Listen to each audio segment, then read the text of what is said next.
નમસ્કાર દર્શક મિત્રો, બ્રેકિંગ ન્યૂઝમાં આપનું હાર્દિક સ્વાગત છે. આપ જોઈ રહ્યા છો ગુજરાત ન્યૂઝ 24. હારીજ નગરપાલિકામાં ભાજપના આંતરિક વિવાદ ફરી શરૂ થયો. વિકાસ કામોને લઈ ચીફ ઓફિસર અને સત્તાધારી ભાજપના નગરસેવકના સગા આમને સામને આવી જવા પામ્યા છે અને એકબીજા પર પોલીસમાં અરજીઓ કરતા હારીજનું રાજકારણ ગરમાયું છે. હારીજ નગરપાલિકામાં ભાજપનો આંતરિક વિવાદ ફરી એકવાર ચરમસીમાએ પહોંચ્યો છે. શહેરમાં ચાલતા વિકાસના કામોમાં અડચણ ઊભી થતાં હવે મામલો પોલીસ મથકે પહોંચ્યો છે. હારીજ વાઘેલ બાયપાસ રોડ પર વરસાદી પાણીના નિકાલ માટે પાઇપલાઇન નાખવાની કામગીરી દરમિયાન વોર્ડ નંબર 2ના ભાજપના મહિલા નગરસેવકના સગા જીગર મહેતાએ સ્થળ પર પહોંચી કામદારોને અટકાવ્યા હતા અને કામગીરીમાં રૂકાવટ ઊભી કરી હતી. જીગર મહેતાએ કામદારો સાથે બોલાચાલી કરીને પાઇપલાઇન બહાર કઢાવી નાખતા ખળભળાટ મચી ગયો છે. આ મામલે હારીજ નગરપાલિકાના ચીફ ઓફિસર જીગર મહેતાના વિરુદ્ધમાં પોલીસ મથકે લેખિત અરજી કરી છે. ચીફ ઓફિસરના મતે આ કામગીરી R&B રોડ અને બિલ્ડિંગ વિભાગની જમીનમાં થઈ રહી હતા છતાં વિકાસ કાર્યક્રમોમાં અવરોધ ઊભો કરાયો છે. બીજી તરફ જીગર મહેતાએ પણ વળતો પ્રહાર કરતા પોલીસ મથકે અરજી આપી છે, જેમાં ચીફ ઓફિસર, પાલિકા પ્રમુખ અને ઉપપ્રમુખ સામે ભ્રષ્ટાચારના ગંભીર આક્ષેપો કર્યા છે. જીગર મહેતાનો આક્ષેપ છે કે તેમની ખાનગી ચીપમાં જમીન પાઇપલાઇન નખાતી હોવાનું તેમની ખાનગી જમીનમાં પાઇપલાઇન નખાતી હોવાથી તેમણે કામ અટકાવ્યું હતું અને ભ્રષ્ટાચાર ઉજાગર ન થાય તે માટે ખોટી અરજી કરી મને દબાવવાનો પ્રયાસ કરવામાં આવ્યો છે. એક તરફ નગરપાલિકાનું તંત્ર, બીજી તરફ શાસક પક્ષના નગરસેવકના સગા વચ્ચેના આ ઘર્ષણે હારીજનામાં રાજકીય ગરમાવો લાવી દીધો છે. હવે પોલીસ આ મામલે શું કાર્યવાહી કરે છે તે જોવાનું રહ્યું.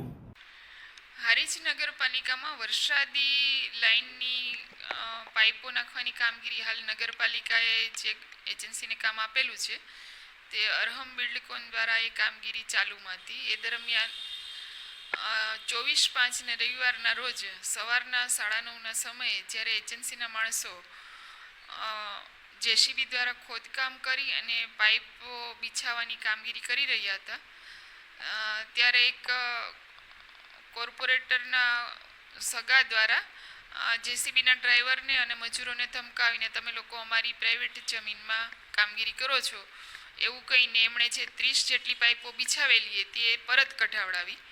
એ દરમિયાન 3 જેટલી પાઇપો તૂટી ગઈ, જેથી લગભગ 19,000નું નુકસાન એજન્સીને થયું. એટલે એજન્સીના સુપરવાઇઝર દ્વારા તે અંગે અમને રિપોર્ટ કરવામાં આવ્યો. એટલે એ બાબતે કે હું 24 તારીખે સવારે મારા જીનની બહારની સાઈડ જે મારી જમીન છે એ સાઈડ 8:30 વાગે નીકળ્યો તો જેસીબી કંઈક કામ કરતું હતું. એટલે મારી જમીનમાં કોઈ જેસીબી કામ કરતું હોય મને ખબર નથી. એટલે મેં પૂછ્યું કે ભાઈ આ ક્યાં છે? તો એમને કીધું કે ભાઈ અમે અહીંયા પાઇપલાઇન નાખીએ છીએ ગટરની. તો મેં કીધું ભાઈ આ કેમ તમે પાઇપલાઇન નાખો છો? કે મને પ્રમુખ ઉપપ્રમુખ અને ચીફ ઓફિસરે કીધેલું છે કે જીગર મહેતાની જમીન છે, આપણે તોડી નાખવાની છે, એ જે થશે અમે બેઠા છીએ. તો એના માટે કરી અને મારી જમીનમાં જે ખોટી પાઇપો નાખી હતી એટલે મેં એમના કોન્ટ્રાક્ટરને કીધું કે મારી જમીનમાં તમે ગેરકાયદેસર ઘૂસણખોરી કરી છે તો મારી જમીનમાંથી તમારી પાઇપો તમે હટાવી લેજો, નહીં તો હું તમારા ઉપર પોલીસ કેસ કરીશ. એટલા માટે કરી અને મારી જમીનવાળી એમને પાઇપલાઇનો હટાવી લીધી અને એ હટાવ્યા પછી જાતે ને જાતે એવું કીધું કે જીગર મહેતાએ પાઇપો તોડી. હકીકતમાં પાઇપો જેસીબીથી એમના જેસીબીથી કાઢતી વખતે તૂટી છે. હવે સાહેબ ચોખ્ખી વાત છે, મારા ઘરમાં કોઈ પણ કૂતરું આવે તો પણ હું એને મારવા માટે લાકડી લઉં છું. મારા જમીનમાં કોઈ પણ ખોટા મેલાફાઇટ ઇન્ટેન્શન સાથે મારી જમીનમાં કોઈ પાઇપો નાખે, ગામનું ગંધાતું ગટર પાણી, વરસાદી પાણી મારી જમીનમાં નાખવાનો પ્રયત્ન કરે તો સ્વાભાવિક છે કે હું ના જ ચલાવું. તો મેં વિરોધ કર્યો હતો, બાકી કોઈ વિષય નથી. બાકી ગામમાં એ લોકો ભ્રષ્ટાચાર કરે જ જાય છે, ખૂબ ખુલ્લેઆમ કરે છે, કોઈ કશું કહી પણ નથી શકતું. છતાંય અમે અમારી જે કહેવાય કે એક પ્રજાકીય આગેવાનોની અમે બધી જ અમારી સંપૂર્ણ જવાબદારીઓ લઈ અને એમના વિરુદ્ધ કાયદેસર જ્યારે જરૂર પડી છે ત્યારે અમે અરજીઓ પણ કરી છે. અને એનું જ આ લોકોએ વેર વાળવા માટે કરી અને મને દબાવવાનું એક આ ષડયંત્રપૂર્વક કૃત્ય કર્યું છે. મેં પણ આપી છે. મેં આપી છે કોન્ટ્રાક્ટર, પ્રમુખ, ઉપપ્રમુખ અને ચીફ ઓફિસર, આ 4 વિરુદ્ધ મેં અરજી આપી છે કે મારી જમીનમાં ગેરકાયદેસર ઘૂસણખોરી કરી અને મારી જમીન ઉપર એ લોકોએ ખોટી મારી જમીન બગાડી છે અને મારું પોતાનું નુકસાન અને અહિત કરવા માટે એ લોકો આજે પણ તત્પર છે. એ મેં પોલીસને અરજી આપી છે. મારા નાના ભાઈની વહુ આરતી મહેતા નગરપાલિકામાં છે. હું પોતે એપીએમસી ડિરેક્ટર છું. હું અહીંયા વર્ષોથી ભાજપમાં સક્રિય સભ્ય છું અને એક પાર્ટીનો એકદમ સૈનિક છું કે જે સૈનિકે કોઈ દિવસ કોઈ પણ ખોટા સામે હંમેશા બાથ ભીડી છે, તો એ ભારતીય જનતા પાર્ટીના સૈનિક તરીકે હું આ પણ ખોટા કૃત્યો સામે સદાય લડતો રહીશ. નગરપાલિકા પણ ભાજપની બેઠી છે, છતાં પણ અંદર અંદર વિખવાદ છે.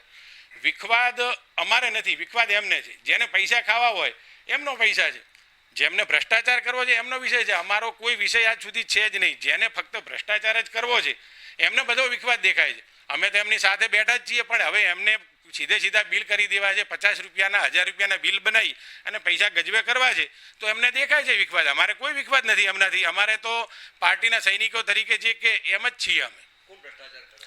ભ્રષ્ટાચાર પ્રમુખ ઉપપ્રમુખ અને નવા જે અત્યારે ચાર્જમાં ચીફ ઓફિસર આવ્યા છે એ બિલકુલ ભ્રષ્ટાચારી છે, જે ઓલરેડી રાધનપુરમાં સસ્પેન્ડ પણ થઈ ચૂક્યા છે ભ્રષ્ટાચારની બાબતમાં. આજે પણ હારીજમાં પણ એટલો મોટો ભ્રષ્ટાચાર એ લોકો કરી જ રહ્યા છે. અમે એને રોકવાનો પ્રયત્ન કર્યો, એટલે મને દબાવવા માટે, મને માનસિક રીતે હેરાન કરવા માટે કરીને ખોટી અરજી કરી છે.